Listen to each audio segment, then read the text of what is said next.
Problem 62. Here we have a block that slides along a frictionless surface, it climbs a hill, but it's going to encounter a rough section. It's got a coefficient of kinetic friction of 0.4. The angle of incline is 30 degrees. The length is 0.75 meters. So we're going to associate the increase, the vertical displacement, with the length and the angle. And I'll go and get into that in a little more detail.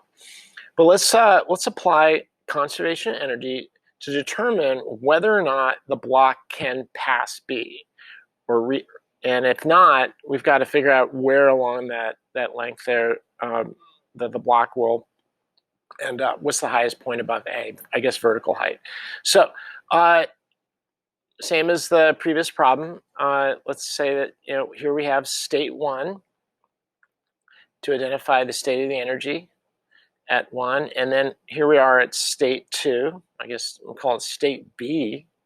It's one way to think about it, evaluating the energy at B.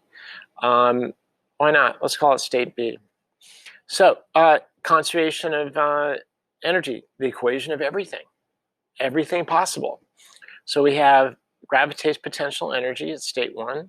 We have kinetic energy at state 1. Do we have a spring? No, but eventually it'll be solving a problem that has a spring. But I'm just going to put it down just out of habit of mind. Are we above where we ended up? Is it still moving? It might be still moving. And then is there a spring? Nope, as far as I know. But how about that force of friction times distance? Yes. So that there is a friction force that acts over a particular distance. So let's go through each of these terms and identify what's relevant and what's not. We're at the lowest point in our state of energy at state 1. So gravitational potential is 0. We're moving, so we definitely have kinetic energy. There's no spring involved. We're higher than where we started. I think we're moving, so I'm going to assume that we're still moving once we reach B. So I'm going to assume we have kinetic energy. Do we have a spring involved? Nope, not in this problem. And yes, we have kinetic energy, or excuse me, we have energy lost due to friction. All right, so let's write out the terms which kinetic energy and potential represent. We have 1/2 mv squared, okay?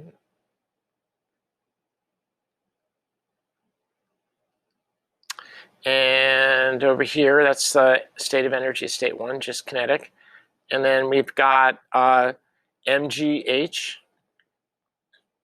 Now, I'm going to quantify this, or say not numerical, but say that we're going to be up a height h plus another distance y, and I'm going to use y as maybe this increase in vertical distance. So check this out. Here's the y that I'm alluding to. And at this point, it might be helpful to show what y is in terms of L and theta. So far as I know, the sine of that angle theta is equal to opposite over hypotenuse. So that'll be y over L. So there's my substitution for y. And I'll put that in there in a little bit. So y is equal to L sine theta. Okay. All right.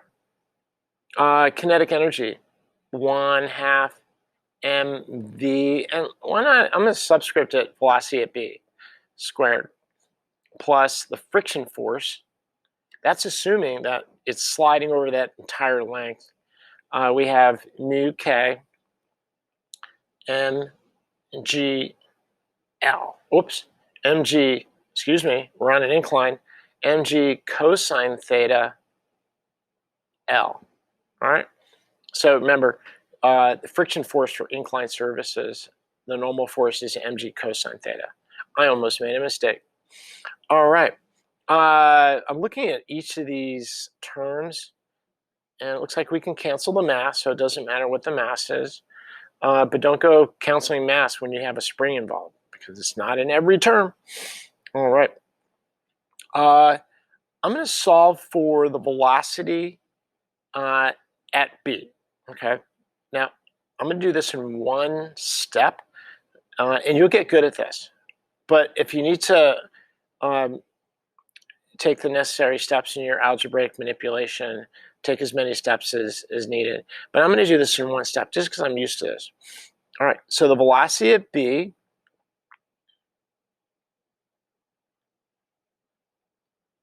is equal to, and I always put this radical, the square root of something, all right?